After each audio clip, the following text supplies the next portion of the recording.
Damai sejahtera Allah yang melampaui akal dan hati, itulah yang menyertai memberkati Bapak Ibu, Saudara-saudari sekalian, di dalam nama Tuhan Yesus Kristus Tuhan kita. Amin. Shalom Bapak Ibu, Saudara-saudara yang dikasihi oleh Tuhan Yesus Kristus. Firman Tuhan yang menjadi khotbah untuk minggu ketiga setelah Trinitatis, tertulis pada Kolose pasal 3 ayat 18 sampai ayat 21. Saya akan bacakan, begini bunyi natsnya. Hai istri-istri, tunduklah kepada suamimu sebagaimana seharusnya di dalam Tuhan. Hai suami-suami, kasihilah istrimu dan janganlah berlaku kasar terhadap dia. Hai anak-anak, taatilah orang tuamu dalam segala hal, karena itulah yang indah di dalam Tuhan. Hai bapak-bapak, janganlah sakiti hati anakmu, supaya jangan tawar hatinya. Demikian bunyi natsnya. Bapak Ibu, saudara-saudara yang dikasihi oleh Tuhan Yesus Kristus, semua orang menginginkan keluarganya menjadi keluarga yang bahagia. Semua orang mendambakan agar keluarganya menjadi keluarga yang hidup di dalam ketentraman, kenyamanan. Tetapi bagaimana keluarga yang bahagia itu? Bapak Ibu saudara-saudara yang dikasihi oleh Tuhan Yesus Kristus, melalui nats ini Rasul Paulus menyampaikan bagaimana konsep yang ideal atau bagaimana seharusnya setiap anggota keluarga itu di tengah-tengah anggota keluarga, baik seorang bapa, seorang istri atau ibu, dan juga seorang anak atau anak di tengah-tengah keluarga. Bagaimana mereka memiliki prinsip agar kiranya setiap prinsip itu menjadi norma yang mereka pakai di tengah-tengah keluarga. Sebenarnya ada 3 hal yang disampaikan oleh Rasul Paulus mengikuti kebiasaan kehidupan keluarga pada zaman itu. Yang pertama, bagaimana relasi antara suami istri. Yang kedua, bagaimana relasi antara orang tua dan anak. Dan yang ketiga adalah bagaimana relasi antara keluarga tersebut dan juga orang lain yang ada di rumahnya, atau yang disebut antara hamba dan Tuhan. Melalui nats ini, yang disampaikan adalah bagaimana keluarga inti itu sendiri memiliki prinsip norma yang ideal seturut dengan iman kekristenan yang diimani oleh Rasul Paulus. Yang pertama sekali dikatakan, hai istri-istri, tunduklah kepada suamimu sebagaimana seharusnya di dalam Tuhan. Kata tunduklah yang dipakai di sini, yang berasal dari kata Yunani yang disebut hupotasomai. Kata ini biasanya dipakai dalam dunia kemiliteran, yang berhubungan antara bawahan dan atasannya. Dan juga kata ini biasanya dipakai hubungan antara rakyat dan pemerintahan. Dan ini juga dipakai hubungan antara istri dan suami.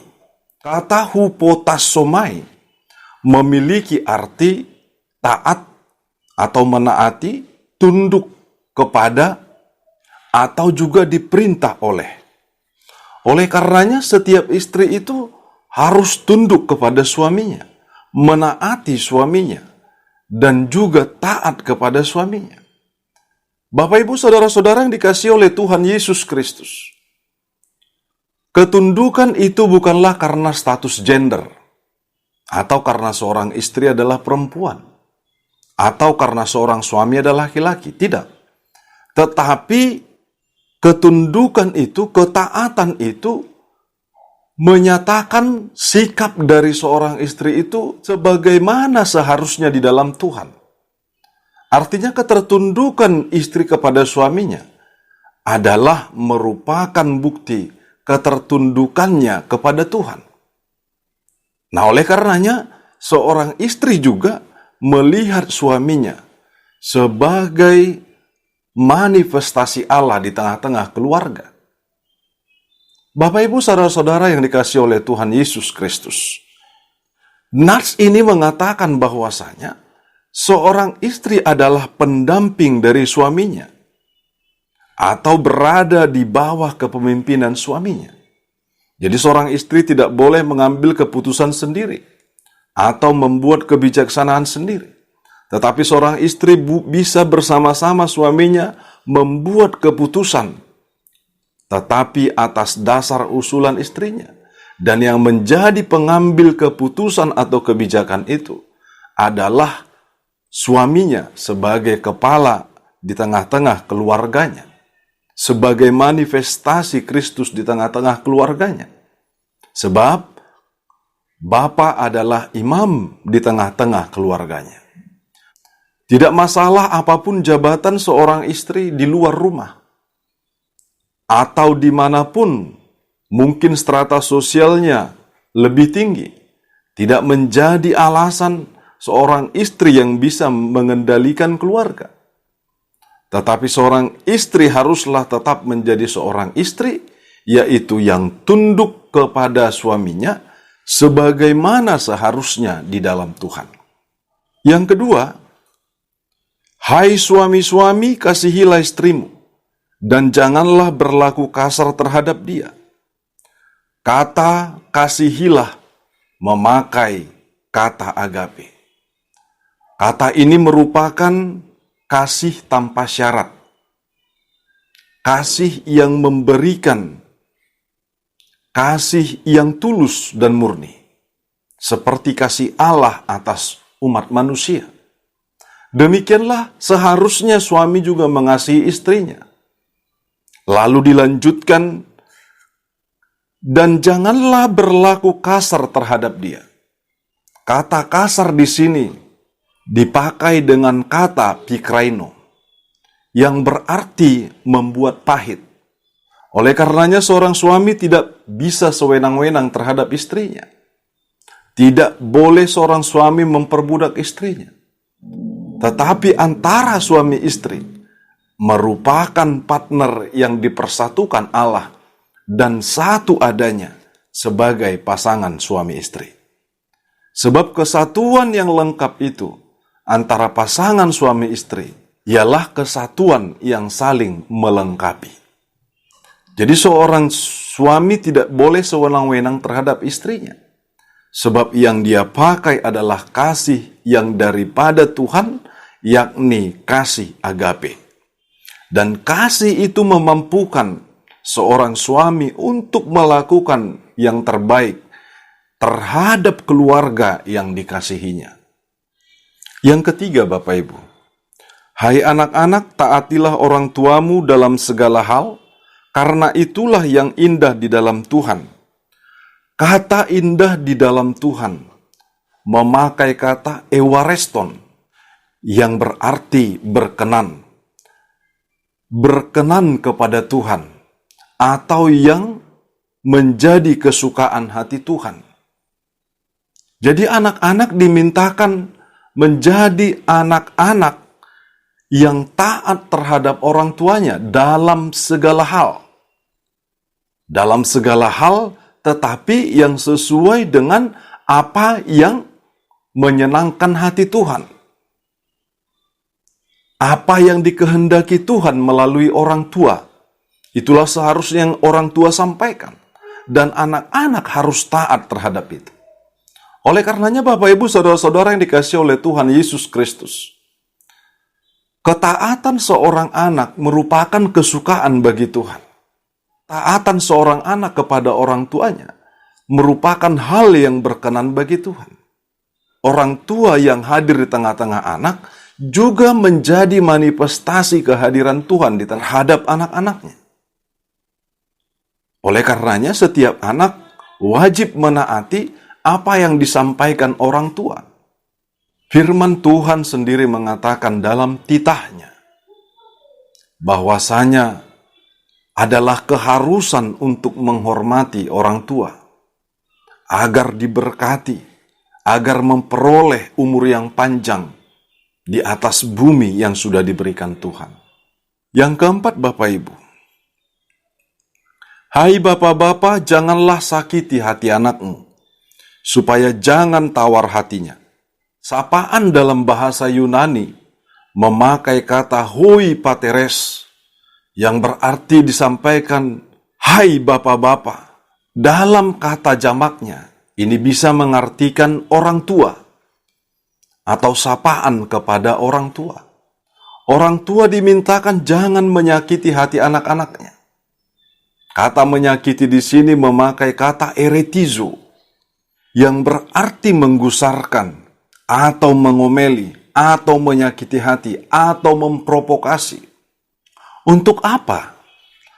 Agar anak-anak tidak berputus asa, agar anak-anak tidak tawar hatinya. Maka orang tua sebagai manifestasi Allah terhadap anak-anaknya haruslah menjadi orang tua yang membimbing, tetapi tidak menyakiti hati. Boleh melakukan pengajaran, tetapi pengajaran adalah untuk membimbing seturut dengan kehendak Tuhan, agar anak-anak menjadi anak-anak yang bijaksana, anak-anak yang mampu untuk mandiri, mampu untuk mengenal jati dirinya seturut dengan apa yang dikehendaki Tuhan. Jadi orang tua harus mengasihi anak-anaknya, harus membimbing mengajari anak-anaknya dengan kasih yang daripada Tuhan. Jadi orang tua harus mendidik anak-anaknya atau membimbing anak-anaknya dengan kasih yang daripada Tuhan. Bapak Ibu saudara-saudara yang dikasihi oleh Tuhan Yesus Kristus, kebaikan suatu masyarakat, bangsa dan negara, dan juga gereja sangat ditentukan oleh kehidupan berkeluarga. Namun bagaimana proses membangun keluarga yang bahagia yang didambakan oleh semua orang itu sangatlah berbeda dengan proses pendidikan di sekolah maupun di perguruan tinggi. Sebab kalau di dalam keluarga tidak ada kata-kata tamat atau lulus.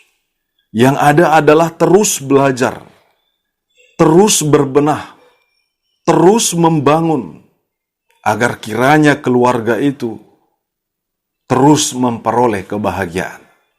Jadi kata membangun keluarga bahagia itu adalah upaya yang harus dilakukan terus-menerus.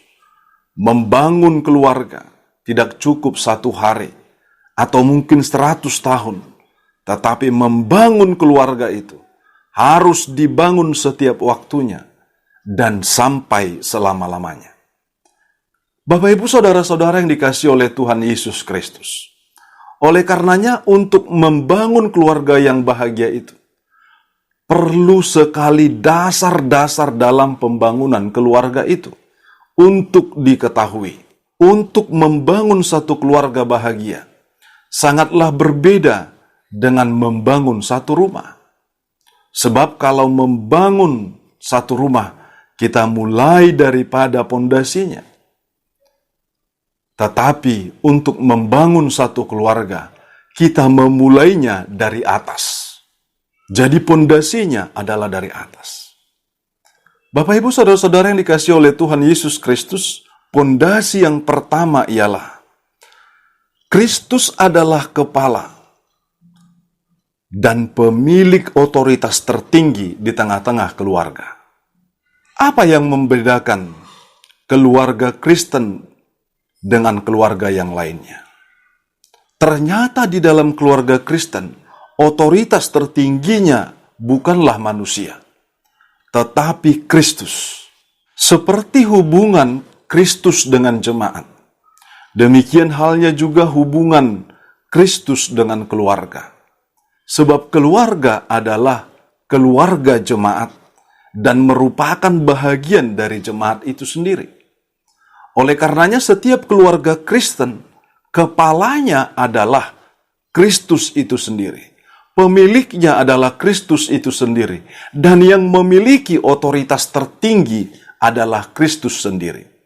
Jadi walaupun seorang suami adalah kepala di tengah-tengah keluarga, bukan berarti suami gak jadi sewenang-wenang, atau seorang bapa jadi sesuka hatinya, tidak. Tetapi dia harus memimpin seturut dengan pimpinan Kristus.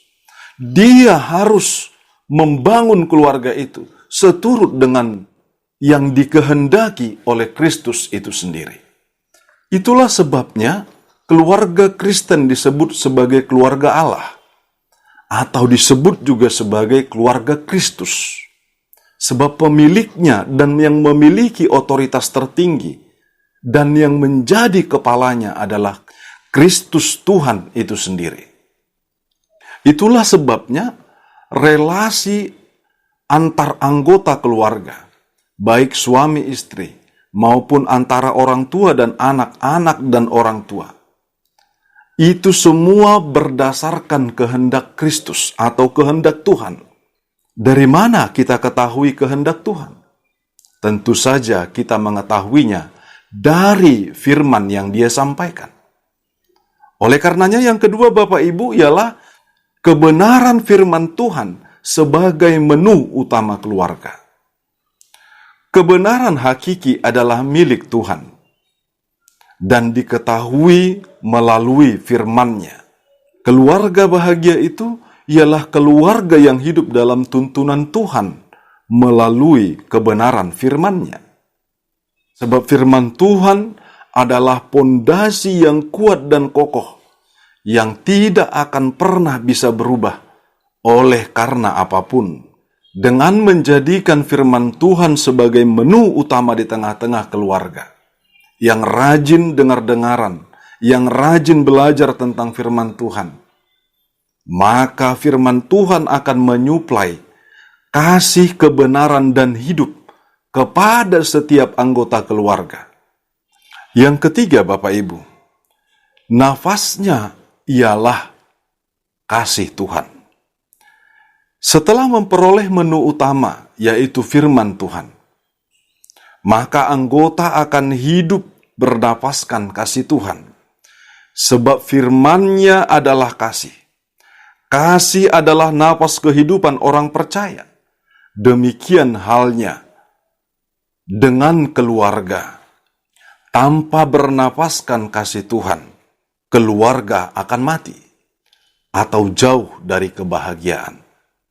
Jika anggota keluarga bernafaskan kasih Tuhan, maka keluarga akan dipenuhi kebenaran dan kebahagiaan. Jadi jika ingin membangun keluarga bahagia, bangunlah terus. Dan bangunlah keluarga Kristus, di mana Kristus menjadi kepala, dan kasih-Nya menjadi nafas bagi setiap anggota keluarga. Niscaya keluarga kita akan menjadi keluarga bahagia. Kiranya Tuhan Yesus memberkati kita sekalian. Amin. Kita berdoa. Bapa dalam surga, terpujilah Engkau Tuhan, buat kasih setiamu dan penyertaan-Mu. Terpujilah Engkau Tuhan, sebab Engkau menjadi kepala atas setiap keluarga kami. Dan biarlah kehendak-Mu yang jadi di tengah-tengah keluarga kami, agar kiranya damai sejahtera dan kebahagiaan yang daripada Tuhan. Itulah yang nyata di tengah-tengah setiap keluarga jemaat-Mu. Di dalam nama Tuhan Yesus Kristus, kepala atas setiap keluarga kami berdoa. Amin.